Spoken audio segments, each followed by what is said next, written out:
हाँ तो dear friends, पिछले क्लास तक हमने पढ़ा था एंगल्स, लाइंस एंड ट्रायंगल्स। इस चैप्टर को हमने कंप्लीट किया था। अब हमारा नया चैप्टर स्टार्ट हो रहा है जिसका नाम है कॉन्ग्रुएंस ऑफ ट्रायंगल्स। ठीक है, कॉन्ग्रुएंस ऑफ ट्रायंगल्स स्टार्ट करने से पहले हमको मीनिंग समझना होगा किसका, कॉन्ग्रुएंस का। ठीक है, कॉन्ग्रुएंस का मीनिंग क्या होता है। जैसे देखें, हमारे पास दो लाइन दिया हुआ है। ठीक है,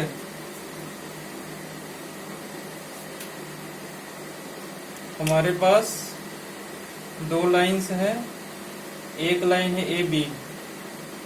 ठीक है, एक लाइन है हमारे पास सी डी। ठीक है, ये लाइन है, इसमें से एक लाइन सेगमेंट हमने तोड़ लिया, टुकड़ा। ठीक है, ये हमारा ए और ये हमारा पॉइंट बी, ये हमारा पॉइंट सी, ये हमारा पॉइंट डी। ठीक है, अच्छा, ये दोनों लाइन हमारा कॉन्ग्रुएंट होगा।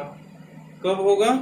जब लाइन ए बी पे अगर लाइन सेगमेंट सी डी को रखे तो पूरा पूरा ओवरलैप कर जाना चाहिए।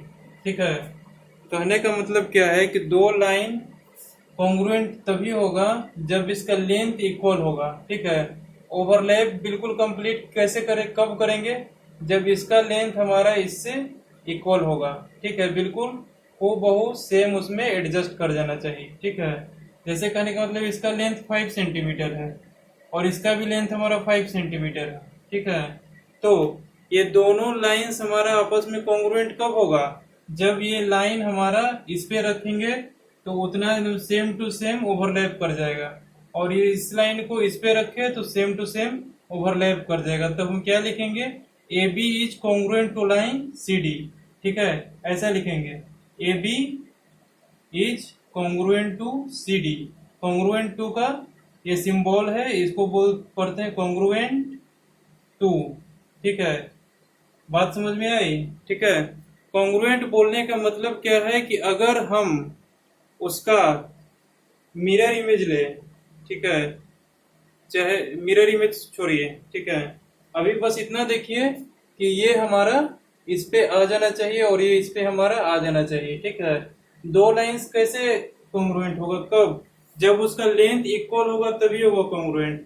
ये मान लीजिए 5 सेंटीमीटर ले लिए और इसको मान लीजिए 10 सेंटीमीटर ले लें। ठीक है, तो ये तो लाइन बड़ा हो जाएगा, यहाँ तक आ जाएगा। ठीक है, और डी पॉइंट हमारा यहाँ पे आ जाएगा। तो इस लाइन को इस पे रखेंगे तो कंप्लीट ओवरलैप नहीं किया ना, इतना पार्ट हमारा रह गया। ठीक है, हमको कंप्लीट ओवरलैप करना है। समझ में आ रही है बात? ठीक है, अच्छा, दो ट्रायंगल्स कॉन्ग्रुएंट कब होगा? ठीक है, ये देखें, अगर दो ट्रायंगल हमारे पास कॉन्ग्रुएंट कब होगा ये चेक करना है। कैसे करेंगे? देखें, ये ट्रायंगल हमारा एक है ए बी सी, एक ट्रायंगल हमारा क्या है डी ई एफ। ठीक है, ये दोनों हमारा कॉन्ग्रुएंट कब होगा? ठीक है, जब हमारा ए बी किसके इक्वल होगा? डीई के। बी सी किसके इक्वल होगा? ई एफ के। ए सी किसके इक्वल होगा? डी एफ के। और angle A equal to angle D, angle B is equal to angle E, angle C is equal to angle F. अगर दिया हुआ है हमारा triangle A B C is congruent to triangle D E F, इसको क्या पढ़ते हैं हम? Congruent to. ठीक है, अच्छा, बात समझ में आ रही है? ठीक है, अगर हमारे पास दिया हुआ है कि triangle A B C congruent है हमारा ट्रायंगल डी ई एफ के, तो इससे हम क्या कंक्लूजन निकाल सकते हैं? इससे हम ये कंक्लूजन निकाल सकते हैं कि एंगल ए हमारा एंगल डी के इक्वल होगा।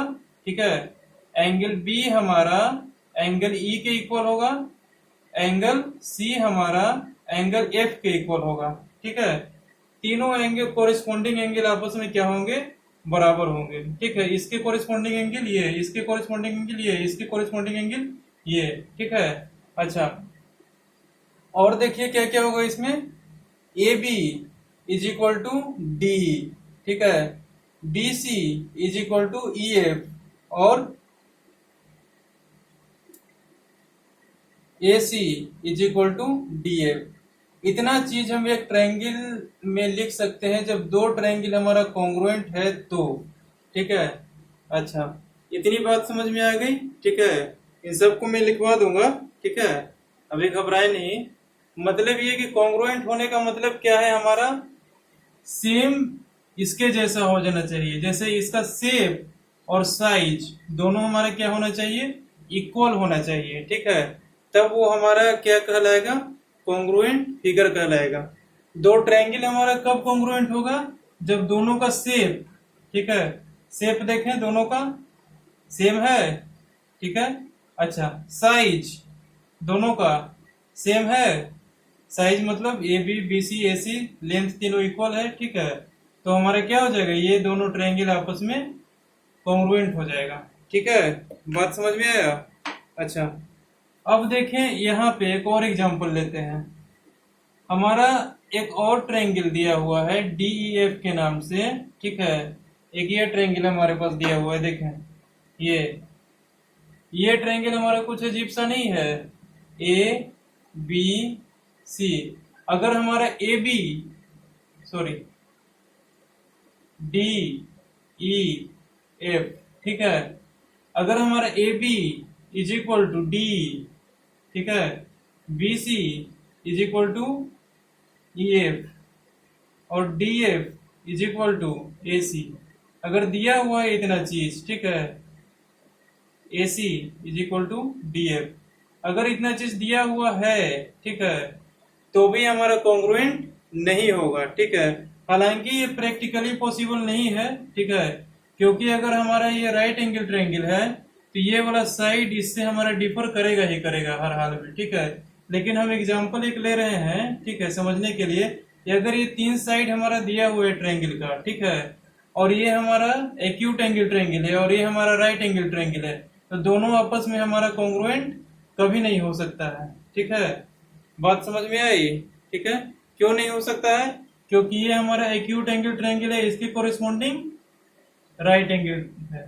ठीक है, ये हमारा एक्यूट एंगल है और इसके सामने वाला क्या है, हमारा कोरिस्पोंडिंग देखा जाए तो 90 डिग्री का एंगल बन रहा है, मतलब राइट एंगल है, इसलिए दोनों हमारा कॉन्ग्रुएंट नहीं है। मतलब क्या हुआ कि हमारा शेप भी और साइज भी दोनों हमारे बिल्कुल इक्वल होना चाहिए कॉन्ग्रुएंट होने के लिए। ठीक है, बात समझ में आई। ठीक है ना, अच्छा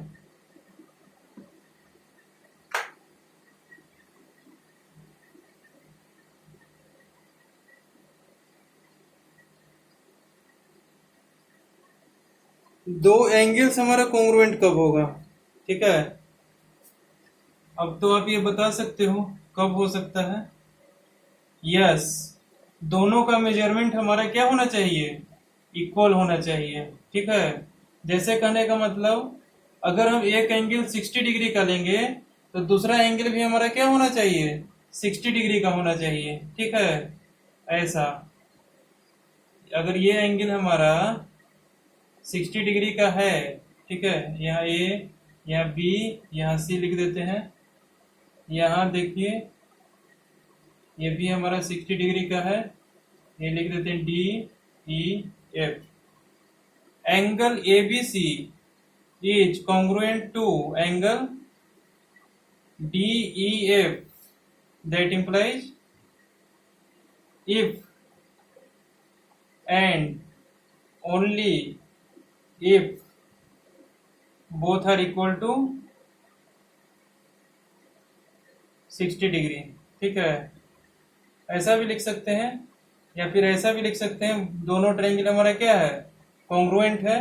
ठीक है, दोनों ट्रायंगल कॉन्ग्रुएंट इसलिए है क्योंकि हमारा दोनों का मेजरमेंट कितना है, 60 डिग्री का है। ठीक है, ये दोनों हमारा रे है। ठीक है, ये दोनों तो हमारा इक्वल होगा क्योंकि इस पॉइंट से हमारा ओरिजिनेट होकर ये कहाँ गया है, बहुत इनफाइनाइट तक, ये भी हमारा यहाँ से स्टार्ट होकर इनफाइनाइट तक गया है, तो हमारा ये दोनों लगभग लगभग क्या कर जाएगा, ओवरलैप कर जाएगा।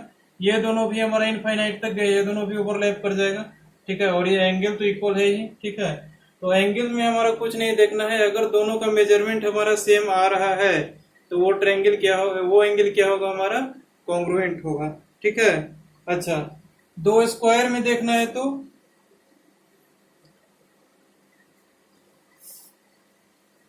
हमारे पास दो स्क्वायर दिया हुआ है, दोनों स्क्वायर में से कॉन्ग्रुएंट है कि नहीं है दोनों, ये कैसे पता करेंगे? हमारे पास अगर दो स्क्वायर दिया हुआ है, इतनी बात तो पक्की है कि हमारे पास एंगल क्या है सबका 90 डिग्री है, ठीक है, अगर स्क्वायर दिया हुआ है तो, ठीक है। अब बात यहाँ पे बनती है कि दोनों का साइड इक्वल है कि नहीं है। अगर साइड इक्वल है और एंगल हमारा इक्वल है तो हमारा स्क्वायर क्या हो जाएगा, कॉन्ग्रुएंट हो जाएगा। अभी ये दोनों स्क्वायर को ध्यान से देखिए, इसको इस पे रखेंगे तो क्या ओवरलैप करेगा? नहीं करेगा कंप्लीट। इसको रखेंगे इस पे तो कंप्लीट ओवरलैप तो करेगा, लेकिन कुछ ज्यादा स्पेस ऑक्युपाई आगे भी कर लेगा, ठीक है। तो हमारा कॉन्ग्रुएंट नहीं हो सकता। मतलब ओवरलैप करने का मतलब एक्यूरेट इस पे आ जाना चाहिए। समझ में आ रही है बात? ठीक है। अच्छा, अब एक टर्म है हमारा सीपीसीटी, ठीक है। सीपीसीटी का क्या मीनिंग होता है? कोरिस्पोंडिंग पार्ट ऑफ कॉन्ग्रुएंट ट्रायंगल, ठीक है। अच्छा, इसके बारे में हम बाद में देखेंगे सीपीसीटी के बारे में।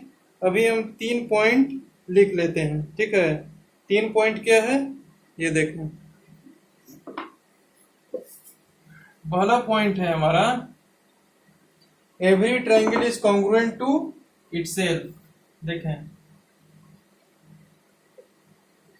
Every triangle is congruent to itself. सारा ट्रायंगल अपने आप में कॉन्ग्रुएंट होता है, ठीक है। ये बात तो समझ में आ ही रहा है, ये तो कोई ज्यादा हार्ड चीज नहीं है, ठीक है। ये दो ट्रायंगल हमारा है ए बी सी, ठीक है। ये हमारा अपने में क्या होगा, कॉन्ग्रुएंट होगा, क्योंकि ऐसा शेप का अगर दूसरा ट्रायंगल ले लें तो दोनों हमें हमेशा क्या करेगा, ओवरलैप कर जाएगा, ठीक है। इसको ऐसा लिख सकते हैं, triangle A B C is congruent to triangle A B C. अपने से सारा सारा चीज कॉन्ग्रुएंट होता है। लाइन ले ले कोई, वो भी अपने से क्या होगा, कॉन्ग्रुएंट होगा। ये तो सिंपल बात है, ठीक है। दूसरा पॉइंट है हमारा, अगर दो ट्रायंगल आपस में कॉन्ग्रुएंट है, ठीक है, तो फर्स्ट वाला अगर सेकंड के कॉन्ग्रुएंट है तो सेकंड वाला फर्स्ट के भी कॉन्ग्रुएंट होगा, ठीक है। सेकंड पॉइंट में लिख ले ऐसा,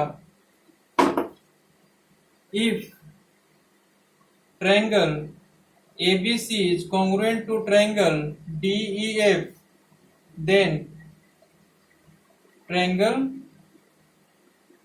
DEF is also congruent to triangle ABC, ठीक है। दो ट्रायंगल हमारा दिया हुआ है ABC और एक ट्रायंगल हमारा दिया हुआ है DEF, दोनों आपस में कॉन्ग्रुएंट हमारा दिया हुआ है, ठीक है। तो ये इसके कॉन्ग्रुएंट होगा और ये इसके कॉन्ग्रुएंट होगा, ठीक है। मतलब रिवर्स इज ट्रू, ठीक है। अगर हमारा एक ट्रायंगल दूसरे का कॉन्ग्रुएंट है तो दूसरा भी पहले वाले के क्या होगा, कॉन्ग्रुएंट होगा, ठीक है। अच्छा, तीसरा स्टेटमेंट क्या है हमारा, if triangle ABC is congruent to triangle DEF and DEF triangle DEF is congruent to triangle PQR, then triangle ABC will be congruent to triangle PQR, ठीक है। कैसे देखें, एक ट्रायंगल हमारा है दूसरे का कॉन्ग्रुएंट है तो दूसरा भी पहले का कॉन्ग्रुएंट होगा, ठीक है। दूसरा अगर तीसरे का कॉन्ग्रुएंट है तो तीसरे भी दूसरे का कॉन्ग्रुएंट होगा, ठीक है। जैसे देखिए ये ट्रायंगल एक है, एक ये ट्रायंगल है, एक ये ट्रायंगल है, ठीक है। हमारा कह रहा है 1 2 3, 3 ट्रायंगल लिए हमने, 1 is congruent to 2 and 2 is congruent to 3। इसका मीनिंग क्या हुआ, इसको इस पे रखेंगे तो कंप्लीटली ओवरलैप कर जाएगा, ठीक है। अच्छा, इसको इस पे रखेंगे तो कंप्लीटली ओवरलैप कर जाएगा। मतलब क्या है कि इसको भी अगर इस पे रखेंगे तो हमारा कंप्लीटली ओवरलैप कर जाएगा, ठीक है। जैसे देखें 1 हमारा 2 के कॉन्ग्रुएंट है तो 2 को 1 पे रखेंगे तो कंप्लीटली ओवरलैप कर जाएगा। 2 हमारा 3 के कॉन्ग्रुएंट है, ठीक है, तो 3 को 2 पे रखेंगे तो कंप्लीटली ओवरलैप कर जाएगा। तो अगर 3 को 2 पे रखे कंप्लीटली ओवरलैप कर गया, मतलब कि 3 को अगर इस पे भी रखेंगे तो कंप्लीटली ओवरलैप कर जाएगा, क्योंकि 3 हमारा क्या है 2 के कॉन्ग्रुएंट है। इतनी बात समझ में आई, ठीक है। अब एक टर्म लिखे हमारा CPCT, ठीक है। CPCT क्या होता है? Corresponding parts of congruent triangle, ठीक है। ये तो हमारा फुल फॉर्म हुआ, इसका मीनिंग क्या होता है समझें, ठीक है। CPCT ये होता है हमारा corresponding parts of congruent triangle, ठीक है। कॉन्ग्रुएंट ट्रायंगल का हमारा कोरेस्पोंडिंग पार्ट्स होता है। जैसे देखें, हमारे पास ये ट्रायंगल दिया हुआ है ABC, एक और ट्रायंगल दिया हुआ है DEF। ये दोनों क्या है? आपस में कॉन्ग्रुएंट है, ठीक है। तो AB के कोरेस्पोंडिंग कौन सा साइड है हमारा इसमें? D, ठीक है।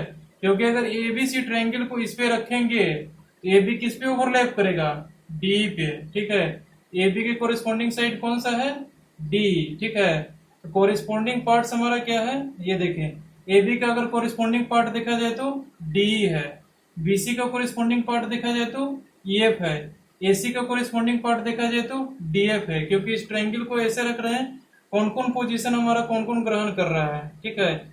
AB हमारा किसका पोजीशन ले रहा है? DE का। BC हमारा किसका पोजीशन ले रहा है? EF का। AC हमारा किसका पोजीशन ले रहा है? DF का। अगर इसको हम इस पे ओवरलैप करवाते हैं तो, ठीक है। तो ये सब हमारे क्या होगा? कोरिस्पोंडिंग पार्ट होगा। AB का कोरिस्पोंडिंग पार्ट कौन सा होगा? D। BC का कोरिस्पोंडिंग पार्ट EF। AC का कोरिस्पोंडिंग पार्ट DF, ठीक है। इतनी बात समझ में आ गई? तो यही होता है CPCT, corresponding parts of congruent triangle. अगर एंगल ए का बोलेंगे कोरिस्पोंडिंग पार्ट कौन सा है, तो क्या बोलेंगे? Angle D। एंगल B का corresponding part angle E। Angle C का कोरिस्पोंडिंग पार्ट एंगल F, ठीक है। हम अगर दो ट्रायंगल को कॉन्ग्रुएंट प्रूफ करेंगे आगे, ठीक है, तो क्या करेंगे हम? लास्ट में जो प्रूफ करने के बाद हमारा जो प्रूफ करना है वो आ जाएगा, उसके बाद लिखेंगे उसमें CPCT। दो ट्रायंगल कॉन्ग्रुएंट हो गया तो CPCT से ये प्रूफ होता है कि ये एंगल इक्वल टू ये एंगल, ऐसा करके क्वेश्चन को सॉल्व करेंगे। हम एक दो एग्जांपल करवा देंगे, ठीक है, कि कैसे यूज होता है वो पता चल जाए। नहीं तो एग्जांपल्स तो बहुत सारे टाइप के हैं, हमने पहले ही बता चुका है, उतना टाइप करवाना संभव नहीं है, ठीक है। अब देखें दो ट्रायंगल कॉन्ग्रुएंट कब होगा, ठीक है। ये देखें, कुछ कुछ हमारे पास क्राइटेरिएशन है, ठीक है, मतलब कुछ कुछ हमारे पास मेथड है दो ट्रायंगल को कॉन्ग्रुएंट प्रूफ करने का, ठीक है। पहला मेथड लिखें SAS, ब्रैकेट में लिखें side angle side, criteria for congruency of triangles, ठीक है। देखें यहाँ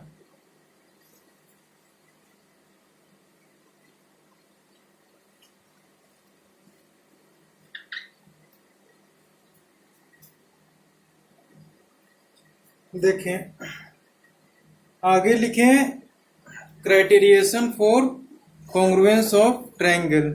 दो ट्रायंगल कॉन्ग्रुएंट है कि नहीं है ये कैसे पता करेंगे, ठीक है। उसके लिए हमारे पास कुछ मेथड है, उसको क्या बोलते हैं? क्राइटेरिएशन,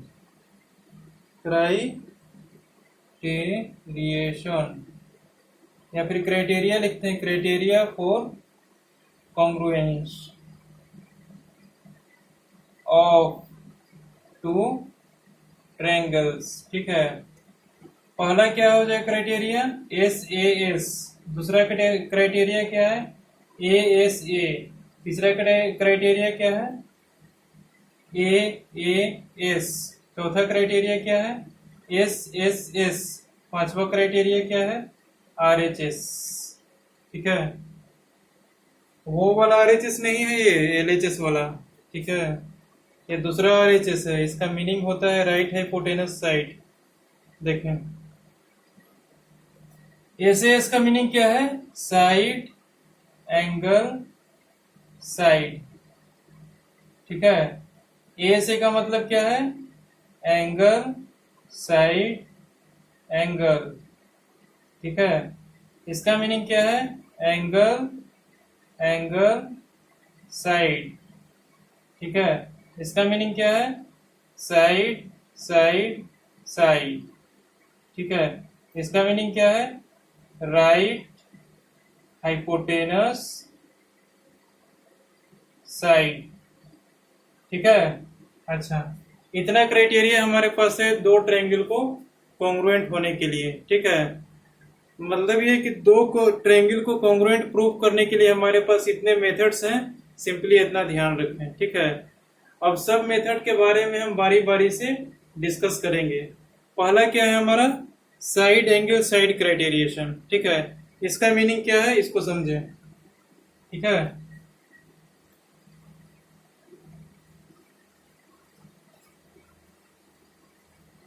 पहला है हमारा साइड एंगल साइड।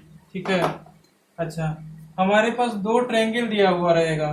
ठीक है, देखिए इसमें क्या कंडीशन रहेगा। हमारे पास दो ट्रायंगल दिया हुआ रहेगा। ठीक है, एक ट्रायंगल हमारा एबीसी, दूसरा ट्रायंगल हमारा डीएफ। हाँ बिल्कुल बिल्कुल, पीक्यूआर भी दिया हुआ रह सकता है, आरएसटी भी दिया हुआ रह सकता है। ठीक है, हमने तो सपोज किया है कि दो ट्रायंगल सिर्फ दिया हुआ है। ठीक है, अच्छा, ये दोनों ट्रायंगल में हमारे पास कंडीशन दे रखा होगा ये वाला।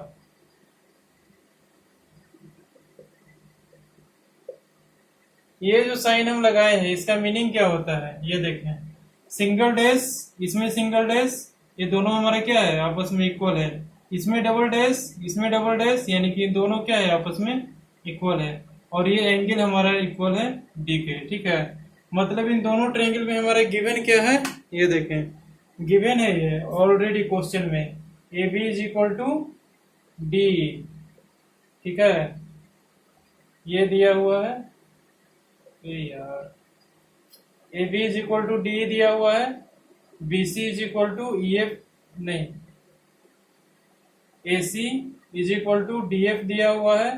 ठीक है, angle A is equal to angle D दिया हुआ है। ठीक है, तो हमको प्रूव करना है कि ये दोनों ट्रायंगल आपस में कॉन्ग्रुएंट होंगे। ठीक है, तो सबसे पहले हम इसको इस पे ढक करके देखें। ठीक है, ट्रायंगल डी एफ को इस पे रख करके देखें। ठीक है, रख करके देखेंगे तो क्या होगा? डी हमारे किसके साथ ओवरलैप कर जाएगा?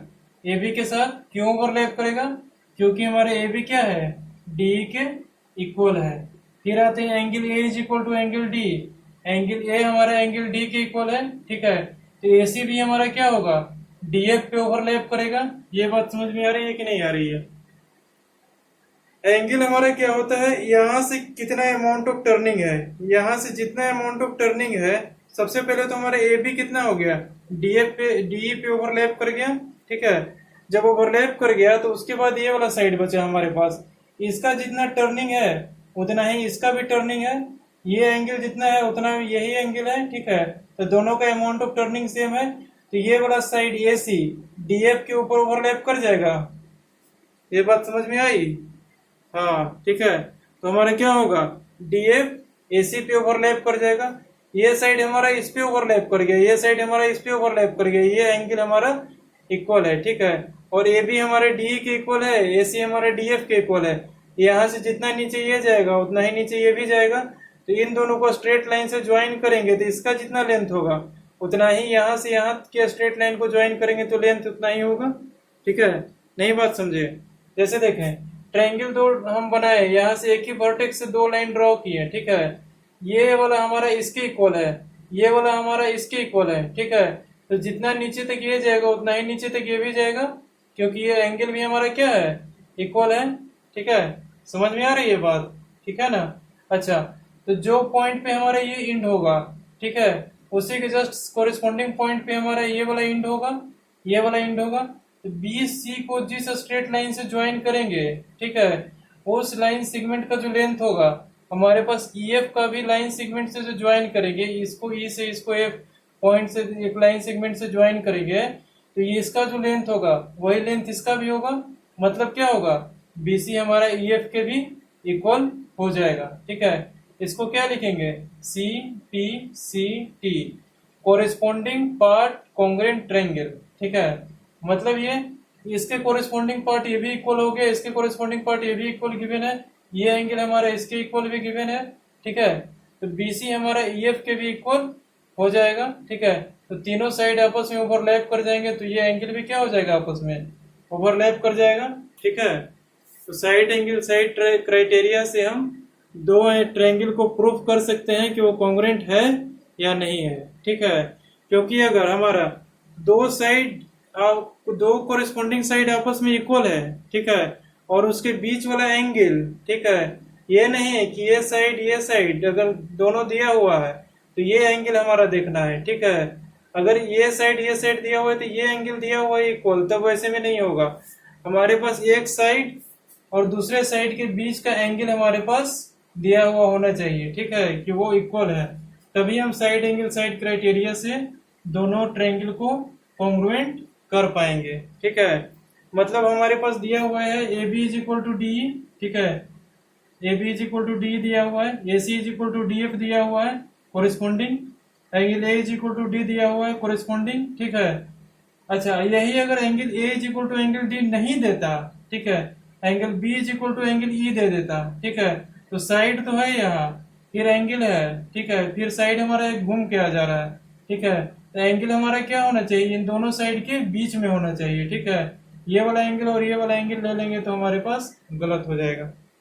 बात समझ में आ रही है, ठीक है। साइड एंगल साइड का मतलब क्या है, एक साइड, फिर उसके बाद एंगल आना चाहिए, फिर उसके बाद दूसरा साइड आना चाहिए। बात समझ में आ रही है, ठीक है, ओके।